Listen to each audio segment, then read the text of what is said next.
Frehley's Comet, captured live +1, featuring Something Moved and Rip It Out live.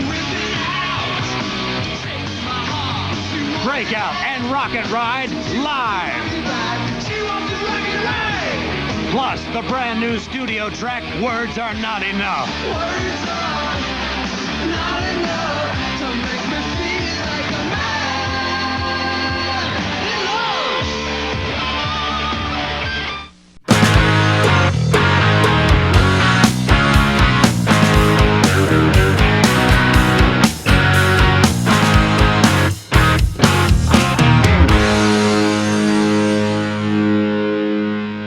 Welcome everyone. No.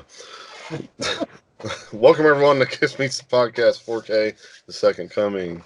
I'm one of your hosts, Guy with a bunch of cookie in my mouth. Yeah, and I'm Yeet! Yeet! And I'm the girl that just swallowed the cookie in her mouth. Wow. Well, get that drink. It was dry. Get that drink. Well, we're pleased to announce that we survived the Spotify purge and our show wasn't thankfully erased, or maybe that's not a good thing from the existence of Spotify. So you ain't gonna hear any more music on this here show unless it's done by us. Yeah. All right, so this week is has potential to be a pretty short episode. We're doing Frehley's Comet, the live +1 album. And it's only 5 tracks on the whole thing, so this is probably going to go for next week then. Yeah. So we're just going to read the liner notes and rank those, and and get out of here. No. Okay, bye. So no news to report this week, as far as I can remember, but yeah, just still excited to hear about the documentary stuff going on. So. Apparently, it's being produced by A&E from a recent update I heard, so interesting. So let's just go on into it. I'm interested to hear how some of these polls concluded and some other interesting info. Conclude they do. All right, so a couple of comments we did get here. Jumping to our Frehley's Comet episode from a couple of weeks ago, which had our RIP Neil Peart section in it. This comment is from our good friend Corey from Just Add Vinyl in reference to that section. He says, the news of Neil Peart's passing, Peart's passing left the musical pill. It was good to hear you guys explore your own thoughts on it. During that weekend, I could imagine all the fans across the planet playing Rush all weekend. Still are to this day. Yeah. We were exploring more than our thoughts. We were exploring our sexuality as well. Yeah, apparently. Oh. Yes, we were. Why am I putting on all this makeup and crying at the same time? That's what happened when David Bowie passed. Am I not beautiful? Yeah. I went over to Eli's house and he was in the bathroom putting makeup on himself. I'm like, you're a whore. You're a whore. You're somebody's father. We sat on the couch eating tubs of ice cream and watching chick flicks all night. Oh, God. I'm glad I wasn't there. I thought you were. No. You were just outside looking in the window like a creep. Ugh. Oh, no. That was a blow-up doll I brought with just really big personality. Oh. I thought I heard the voice of Maurice, though. It was like, oh. What are you doing in here? Let me in. It's cold. Big Mouth, if you guys don't get that reference. You guys need to watch that if you've never seen it. Netflix, get on it now. So good. Use my account if you have to. This was not a paid promotion. I wish. I'd love to be sponsored by Big Mouth. Good Lord, yes. So, that got weird. Yeah, it did. Wow. So going up to last week's episode with The Eternal Idol, we got a couple of comments. We got one from Corey again with Just Add Vinyl. He says, I agree, it's a 10. The 80s production did bury the bass. Yes. None of us gave it a 10. Yeah. Mm-hmm. What are you talking about, Corey? I did. You gave it a 10. I gave it a 10. Wow. Oh, that's right. Wow. Yep. Wow. That's Also, weird, wild stuff. I know. We got a comment from Jay Rucker, too. He says, I give Live Plus One an 8.5 because it's my personal favorite live EP, mainly because there's not much to choose from. The only fact I could find is that the album went to number 84 in the US. I don't own this actual album, but I do have the version from Record Store Day, the Ace Live Plus from Live Plus 4. Mhm. He then gave us his rankings, which I'll go ahead and read all of them because, there's like 2 songs on this. From worst to best, he ranked Something Moved, Words Are Not Enough, Breakout, Rocket Ride, and Rip It Out. Yeah, kind of weird that, for as short of a EP as this is, that it still ranked in the top 100 in the US especially. It's kind of a cool accomplishment. Yeah, definitely.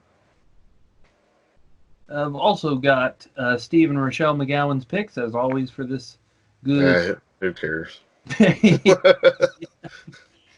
This is jumping over to our Facebook page, and Steve always comments on the YouTube links on our Facebook page, and it was, unless I'm just an idiot and managed to miss this, or I also have horrible memory, so maybe I've even mentioned this before, it's nice to see that top fan badge there on Steve's name. Ooh. So congrats there to Steve. That's not a big surprise to us. Of course, Steve comments on like every video, so thank you for your support, good sir, even though we make fun of you all the time. Yeah, you guys don't see the text that he sends us and the pictures. It's The scary. pictures, man. The pictures. Ugh. I like them. I meant, wow. Yeah. We hired him as a Chippendale dancer the night we watched it. Except he's more like Monterey Jack. Oh my god. Did anybody get that reference? Please, I hope you did. Oh my god. All right. So now that we've properly Now made we've made it for weird. this episode, yeah. Even more This- weird. What is this show? I don't know. We apparently felt we needed to fill it out with comedy since there was What is this? I think we're trying to get erased off of Spotify. That and Kappa, YouTube. All right, so let's go with Rochelle's picks here for the Ace Live Plus One album. She ranked this a 5 out of 10, and from worst to best, her rankings were Breakout, Something Moved, Rocket Ride, Words Are Not Enough, and Rip It Out. Ooh. Yeah, also we've got Steve's picks. He also ranked this a 5 out of 10, and from worst to best, he ranked Something Moved, Words Are Not Enough, Breakout, Rip It Out, and Rocket Ride. And by the way, just for those who may not be familiar, kind of in the vein of Kiss Alive 2 and whatnot, we get a studio track on here, so kind of a bonus new song, if you will, as one of the tracks. So that being Words Are Not Enough. Yes. Yeah. Yes. Over to the polls. Polls. I love polls. These are my favorite parts. Freaking weirdo. All right. Here's our the 3 matchups from last week were fairly interesting, and we had a couple of completely unsurprising one-sided wins. Yes. Our first match from last week was You Matter to Me versus I Want You. So Oh, Jesus. naturally, You Matter to Me stomped that victory, just absolutely won. It was 100% to 0 because everybody hates I Want You. It's a terrible Sweet. You're song. such So- a liar. So you have to eat a hat, right? Yeah, no. It was definitely I Want You with an 86% of that vote. Not hard to see there. I truly expect it to be in the 90s, though, so Yeah, honestly, disappointed in you people. yeah. Robbie Stars did want to make sure we knew, though, that You Matter to Me matters to him. He just likes I Want You better. Yes. So that was a great comment there. I don't know about that. Yeah, geez. There were a few people we noticed said that they were throwing out sympathy votes for Peter. There was at least one person who just flat out said, I get a lot of sympathy votes for Peter. "Yeah, definitely." Oh wait, we're talking about Peter Chris. Okay. Right. Well, we are Right. talking about polls, so. Oh yes. Our second match from last week was Silver Spoon versus Parasite. So again, just an absolute crushing victory there. Parasite with a 90%.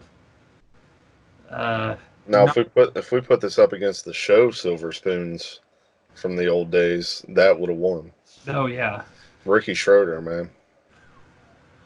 So yeah, that not our worst loser there. I happened to look because I keep track of the quote unquote loser bracket here, and True Confessions is still holding the spot for the least amount of votes with a measly 5%. Wow, no kidding. Yeah, so I was thinking that Silver Spoon might have taken the spot, but no, it's still pretty far away. That was disappointing to me. I mean, I love Parasite, but Silver Spoon I always thought was one of the better songs from Hot in the Shade. I was disappointed to see that one lose so sorely. And then the one that I was really interested in was our third matchup from last week, which was Mr. Blackwell versus Secretly Cruel. And it was a fairly even match. Secretly Cruel ended up winning with a 56% of the vote, but very close match, very interesting. Yeah, that was a lot closer. Yeah. How many are left in the first round at this point? Oh, geez, man, we're not even a third of the way. Oh Jesus! Wow. There are 252 matches, I do believe. Oh God! Or no, We're you not know what? even to 30 yet.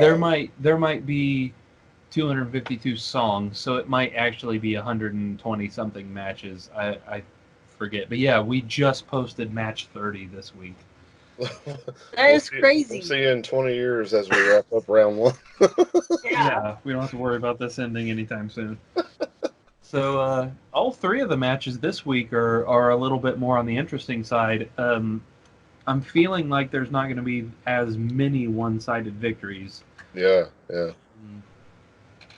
For this week, we've got Love for Sale versus I'm in Need of Love. So that's going to be an interesting. Yeah. Of course, we've got nobody really talks about Got Love for Sale very much from Love Gun. And then, of course, an Ace Frehley solo album song, which I feel like we ranked that one pretty high when we did that album. Yeah, it's one of those Got Love for Sale. I don't really want to say it's like a hidden gem Gene song because us Kiss fans know it well enough, but it's one of them that I feel like is an underrated Gene song, to put it that way. Definitely. Our second match of this week is Heart of Chrome versus Creatures of the Night, which may have been the hardest one for me to pick. Yeah. Yeah. I was like, how? How am I going to pick between them? Yeah. Those are two of my favorite Kiss songs. I kind of feel like Creatures is going to stomp that victory, but it was really difficult for me to choose. Yeah.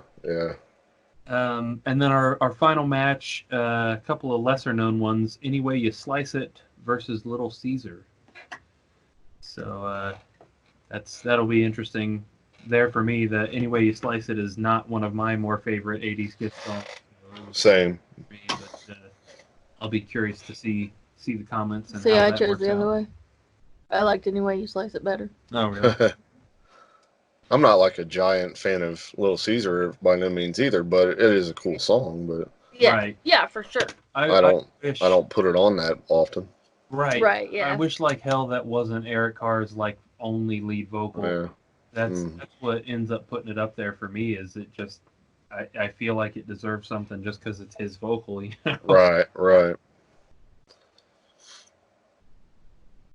So that's where we sit. You ready for some album info? Yeah. Yeah. All right. There's not a whole lot here, of course. Live Plus One is a 1988 EP by the hard rock band Frehley's Comet. And that's it. All right, let's get into it. This was released February 2nd, 1988. The live tracks were recorded on September 4th, 1987. This was recorded at the Aragon Ballroom in Chicago, Illinois. So that was very interesting. The studio track Words Are Not Enough is actually a shorter version of a demo that the guys did in 1985. So this is a fairly old song for them at this point. Excuse me. This was apparently similar to what we did with Black Widow, actually, this was meant to serve as sort of a here's a little thing while we work on our next full length. Oh, cool. Yeah. So definitely a good idea on that. Well, for producer, it's got a couple of different things. Frehley's Comet is just listed mainly, but then both Eddie Kramer and Scott Mabuchi are listed as producing and mixing for Words Are Not Enough. Yeah, there's not really any other specific producers listed for the live stuff. This is the same lineup that recorded the first album. Ace Frehley on guitars, lead and backing vocals. Todd Howarth on guitars, keyboards, lead and backing vocals. John Regan on bass guitar and backing vocals. And Anton Fig on drums and percussion. It was recorded by Andy Johns. Oh, right. Yes, that's the engineer, yeah. Mm-hmm. He's done a lot of good stuff.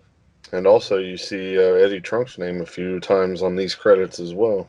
Interesting. Project coordinator, art direction.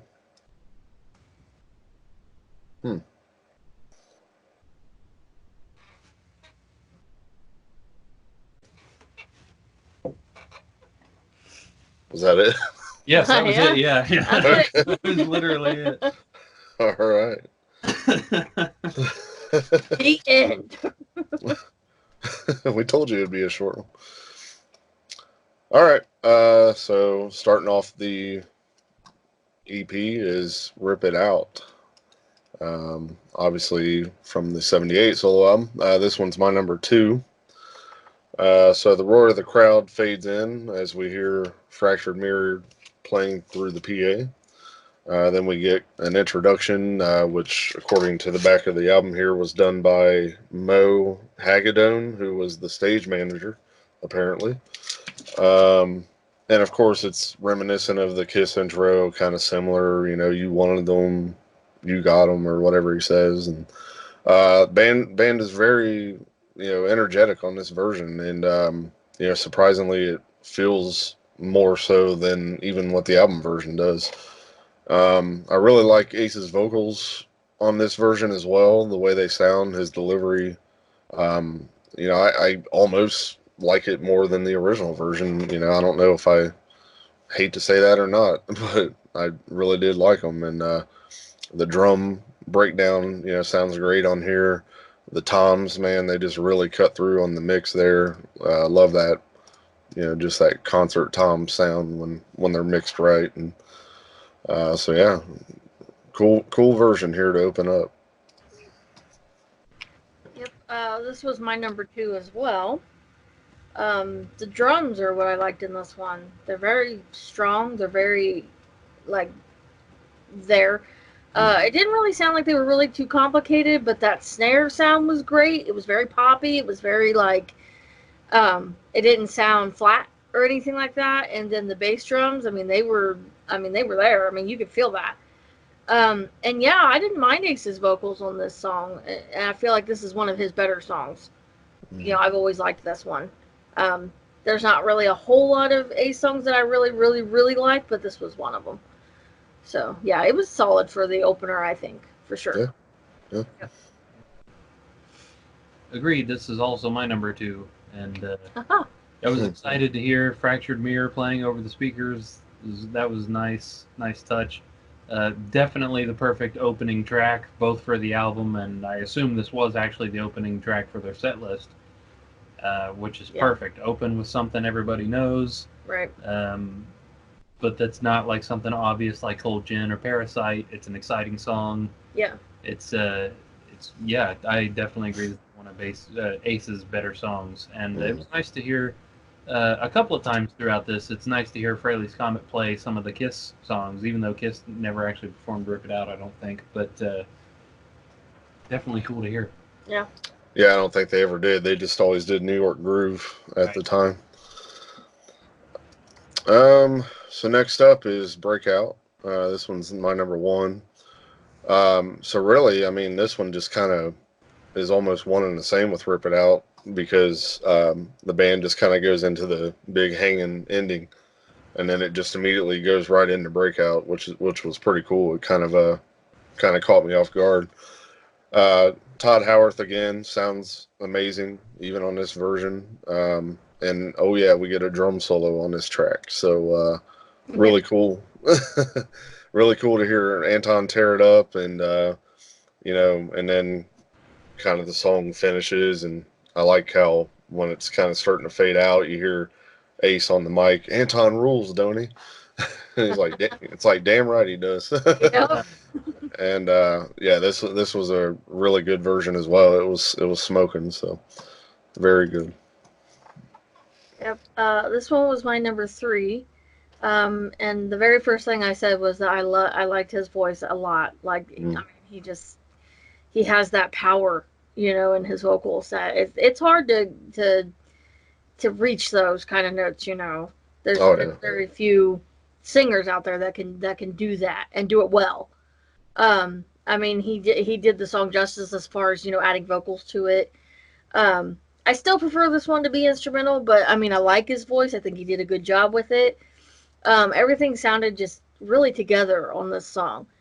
I mean, they did a good job of making it into like a unit of sound versus like, everything being like an individual sound.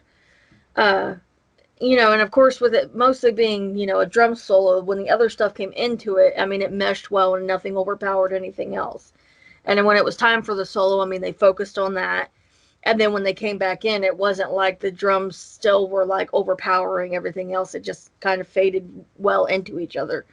And that was nice, like to hear that, because usually with live albums and stuff, it's hard to get that true like unit to measure out well.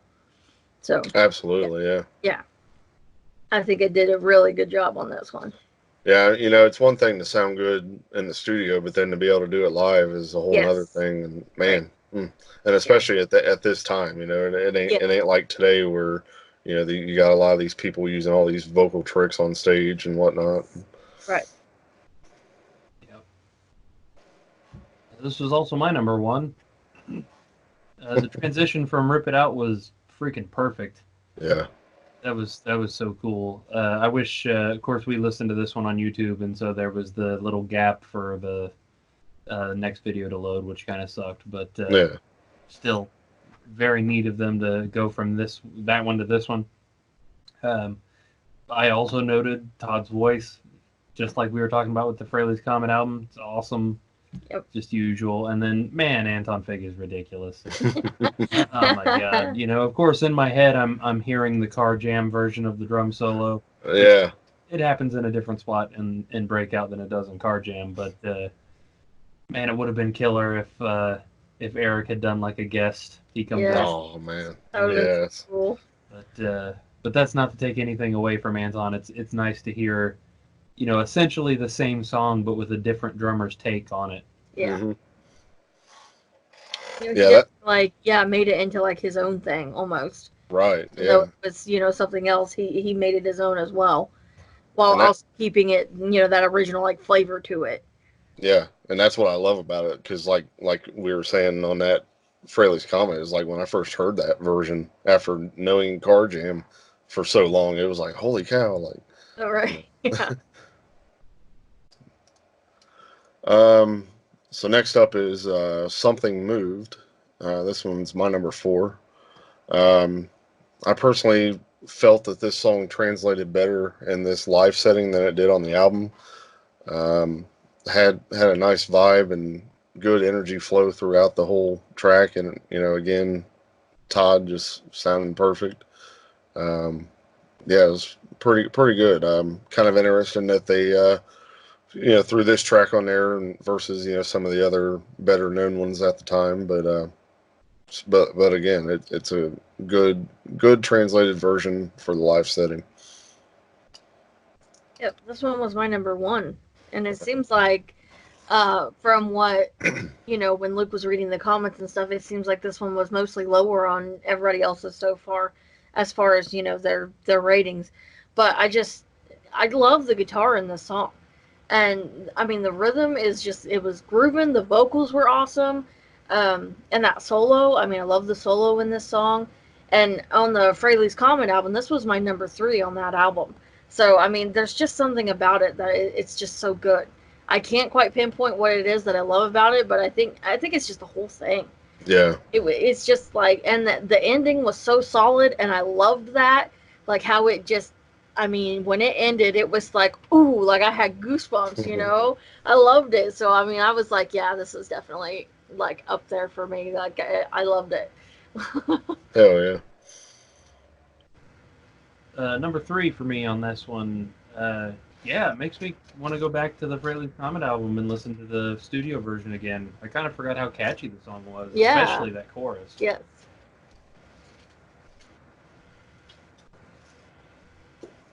Is that all you had to say? Yeah. Yeah. Okay. No, I do agree. It kind of it made me think the same thing as I was listening. I was like, But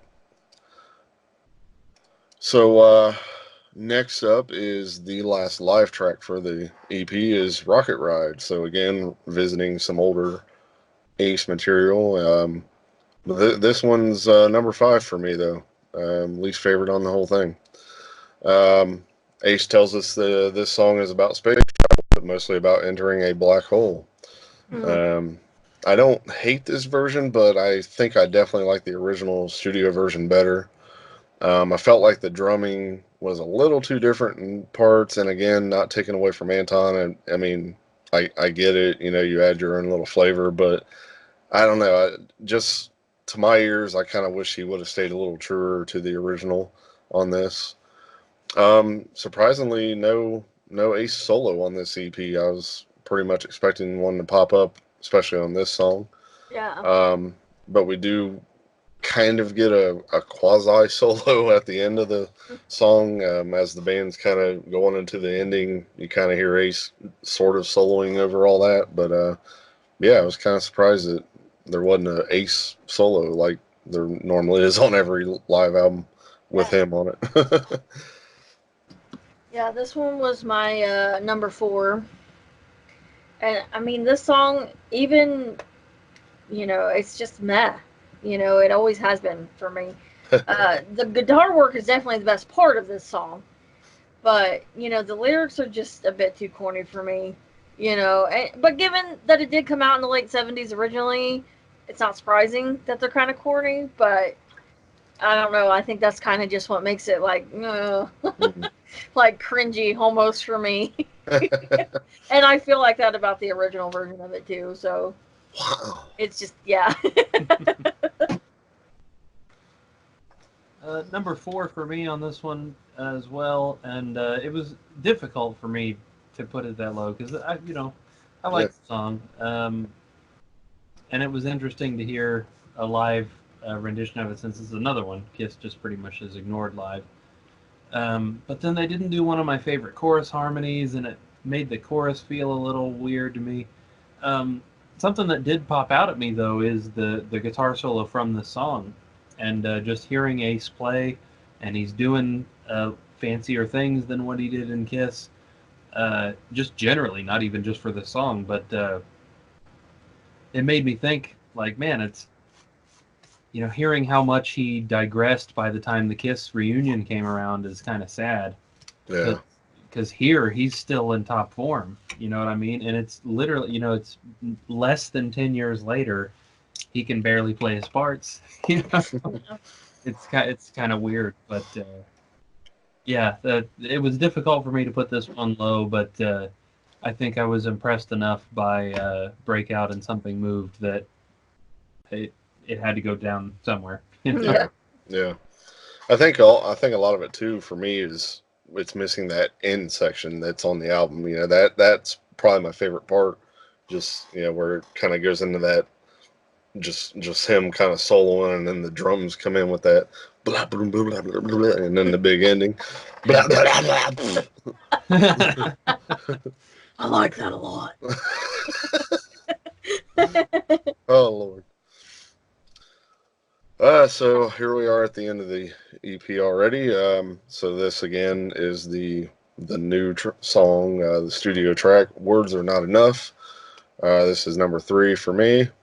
I like the little, you know, kind of guitar answering back after each lyric. You know, pretty good upbeat song. I feel like Ace is really like actually trying to sing on this one a little more than most of his other songs, and I don't know.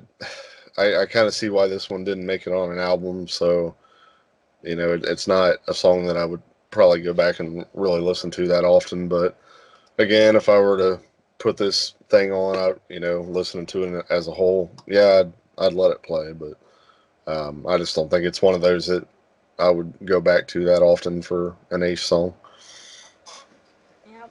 This one was my number 5, which is, I was sad because with this being the studio track of the song of the album, I was kind of hoping that it was going to be better than it was. I don't really have much to say about it. I mean, I feel like the solo was pretty good. It had an awesome solo, but I just kind of got, I was drifting. Like I wasn't. It kind of lost me. I wasn't really paying much attention to it. This is what happens with me with, like, this is what I would call a typical Ace kind of song. This is usually what happens when I listen to Ace songs a lot of the time, is I kind of just, it's not bad at all. It's not, there's nothing wrong with it. It just kind of doesn't keep my attention. Mm-hmm. But again, they chose this for the ending, which is cool. But again, it did not. This is becoming a common complaint, but I want that solid cutoff. Like, I'm tired of them fading out. It's driving me crazy. And it seems like all these albums that we've been listening to recently and doing reviews of, they all end the same way. They all fade out, and it's like, I just want a solid, good cutoff, a good, solid end to the album. So yeah, I just wasn't overly impressed with this one. Not like the other ones. I was more surprised that I was as impressed as I was with them. So this one was just kind of, it's just there. It'll be okay, Savannah. Yeah. You'll get that cutoff. I know. I want it so bad. That's what I need it. I need it in my life. Yep, number 5 also.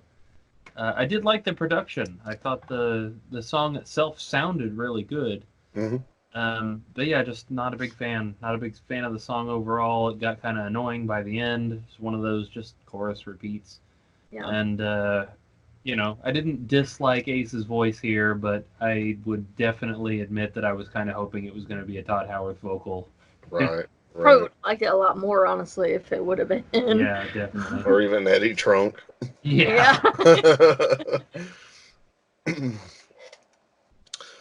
All right. Well, so overall ranking here, I give this a 4. And really the only reason I went that low is because it's only an EP with 5 songs. Had it been a full-length live album, I probably would have went a lot higher. It definitely left me wanting to hear more. Again, they could have made this a lengthier album, put Rock Soldiers, Into the Night, some of them other, even like Cold Gin, stuff like that. Into the Night would have been cool. Yes. I kind of feel like I would lean a little more towards that newer live version that came out on Black Friday, the Live +4, whatever you want to call it. It's only one more track than what this has, but I feel like it's still a little, because you still get Rip It Out, Breakout, and Rock a Ride, but you also get Shock Me, Cold Gin, and then you also actually still get Something Moved as well. But even just getting that one extra track, and then I felt like the overall sound on that one, but that's that album. But I kind of feel like I lean towards that one over this, to be honest. The only downside also to this one is Anton does not play on it. It's Jamie Oldacker, who I feel doesn't play as well, but that's just me. But I do love the fact that Ace, kind of stayed true to one of the things that we all loved about Alive 2 by including that brand new studio track at the end of the album.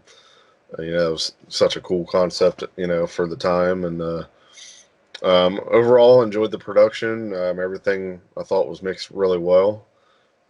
Definitely a must listen for all Kiss fans, and especially if you're an Ace fan, definitely give it a listen if you've never heard it. Solid 4. Yep, I also gave this one a 4. It seemed like we have the same ratings a lot of the time. Yeah, and honestly, it was just because, like you said, it's only 5 songs. So if there would have been more songs, it probably would have been a little bit higher. If they would have been, as good as, um, like Rip It Out and Break Out and Something Moved, those were all like they were excellent. And overall, I was surprised that I actually didn't mind this. Because I don't normally like live albums. And just for the simple fact that because the quality of the music and the cheering of the crowds do not usually mix well with one another. Usually it's like, either the crowd is overpowering the music or it just doesn't ever usually mix very well, the sound on them. So I was actually surprised how good the quality was for it. And it was different in that aspect, and I'm glad they did choose some of the better songs to do versus, like if they would have done New York Groove. I'm just not a fan of that song ever. I never have been. Not that it's a bad song. It's just I'm not a fan of it. So I like the other ones they did more, like Rip It Out and Break Out and Something Moved. Those were all some of the better songs I feel that I've heard of Aces before. So I was glad that they did those, and I think that's probably why I didn't mind it as much, is because the songs were better, I think, for this one that they chose to do. Absolutely. So, yeah. So yeah, overall, solid 4, like you said. Now, screw you guys. It was a 5. Did you make it a 5? I made it a 5. All right. It is hard to rate such a short album, in fairness, with all the rest of the things we've reviewed. Yeah. Yeah, it just seems weird. Like, to give this one a 10 would be kind of weird. It would have to be an amazing EP to get a 10 over, like, last week's Eternal Idol. Yes. This was a super solid album, though, and although I personally I don't like the idea of mixing studio tracks with live tracks, I feel like it kind of takes away from the point of it. I've never liked that, and it doesn't help that usually studio tracks put on a live album feel like afterthought meh tracks, and this was definitely the case. Yeah. Just like you said, Eli, I definitely would have ranked this way higher if it had been a full length live. If they had just waited and put Words Are Not Enough on the next album and made this a full-length live album, I would have been totally into that. In fact, pretty much everything I like about this album, or at least the live tracks, just makes me wish this had been a full album. Right. Because the production is solid, the performance is awesome. This band sounded really good the way they were. They performed the songs well. I would have loved to have heard their takes on more of the Ace written Kiss songs like Parasite and Cold Gin and Shock Me. Some of his stuff from like Dynasty and Unmasked are my favorite songs on those albums. Yeah. I'd stab somebody to hear Two Sides of the Coin. Oh, jeez, yeah. Well, that would have been cool. And then, of course, more of the songs from the Frehley's Comet album, like you guys were talking about, especially stuff like Into the Night. I can't believe they didn't put Rock Soldiers on here. Yeah, Rock Soldiers could have been a good opener as well. Yeah. Yep. But yeah, so middle of the road. I probably would have given this a 7 or even an 8 had it been a full length live album, and for that, I'll give it the highest I feel like it can be for as short as it is. Yep. Yeah, I'm right there too. I feel like it would have been an 8 had it been and I'm not asking for a double album.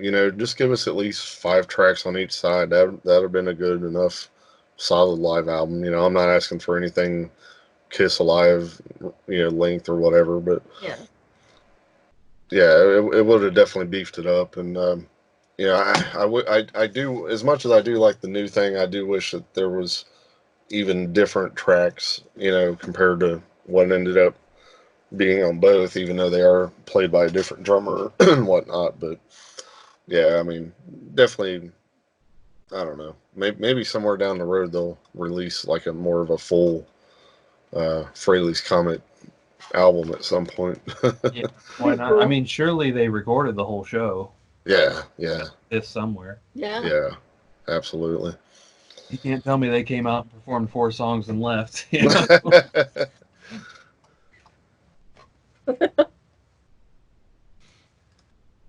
Yeah, no an Ace at the time. Who knows? Well, fair enough, yeah.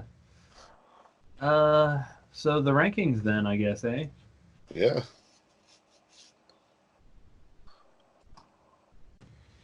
Let's see. No ties this week. Thank God. Yay. Woohoo! Yes.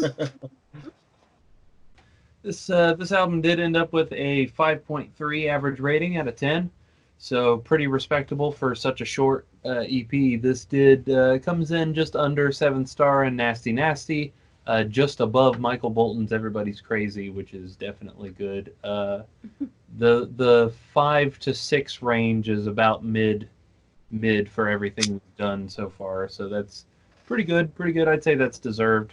Wouldn't have hurt my feelings if it were a little higher, but that's fair. Last place for this week in 5th place, Words Are Not Enough. In 4th place, Something Moved. And our top 3 for this week, in 3rd place, Rocket Ride. In 2nd place, Breakout. And in 1st place, Rip It Out.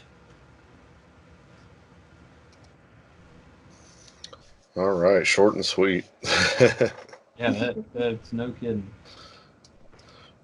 So, man, 1988 was a pretty good year for all these Kiss-related things because, man, these 5 that we have, next week we are finally jumping back into Vinnie Vincent Invasion with All Systems Go, and then we're right back to Ace Frehley actually Frehley's Comet with the Second Sighting album. And then we have the Kiss compilation Chikara. And then after that, we finally jump back into Black and Blue, which I believe is the last one of theirs that we cover as well. So yeah, just some amazing things. And then Badlands right after that, Ace again. So, I know we say this every week now, but there's just really a lot of really cool, great stuff coming up, and definitely some ones that I'm excited to hear that I haven't heard before and is always ready to revisit. I'm definitely excited to get to Second Sighting, here in a couple of weeks, because again, it's an album that I probably only listened to maybe once, and I don't remember being hugely, a big fan of it as I was the first album. So I'm kind of interested to see if, that feeling changes. But and then same with the Vinnie Vincent and All Systems Go for that matter. I don't remember caring too much for that album as well, and interested to check it out again. So it's gonna be cool. Get all them votes in, people. Yep. Yeah. Oh boy. Hey, I just found the full set list for that night. Oh, really? Yeah. Into the Night is on there. Oh, come on. It sure is. So Are you kidding me? 11 Come on, songs. Curly. 11 songs. They could have put all of that in there. So it starts with Rip It Out, then Stranger in a Strange Land. Wait a minute. What about Breakout? What? It's 7. Well, that was a weird little edit then. Yeah, Stranger in a Strange Land, then Something Moved, Cold Gin, New York Groove, Into the Night, Breakout, Shock Me, Calling to You, Rock Soldiers, and then ending with Rocket Ride. Yeah, how did they do that? How did they make it sound like Rip It Out went straight into Breakout? Wow. And see, Rocket Ride being the ending, that makes sense. And then Calling to You, man, that I bet that would have sounded great live too. They should have put that on the whole album. Yes. Yeah, I want to hear Into the Night. Come on, Curly, what are you doing? Yes. I wonder if it's on the actual video release though. I'm not sure about that. I don't know.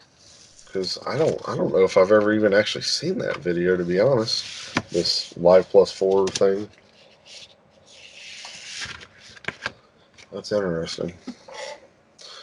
All right, well, I guess we're going to go ahead and wrap it up then. We don't have anything else really to mention or discuss. So just keep getting the votes in. Let's hear your votes for Vinnie Vincent and the Frehley's Comet Second Sighting. Go ahead and get those in.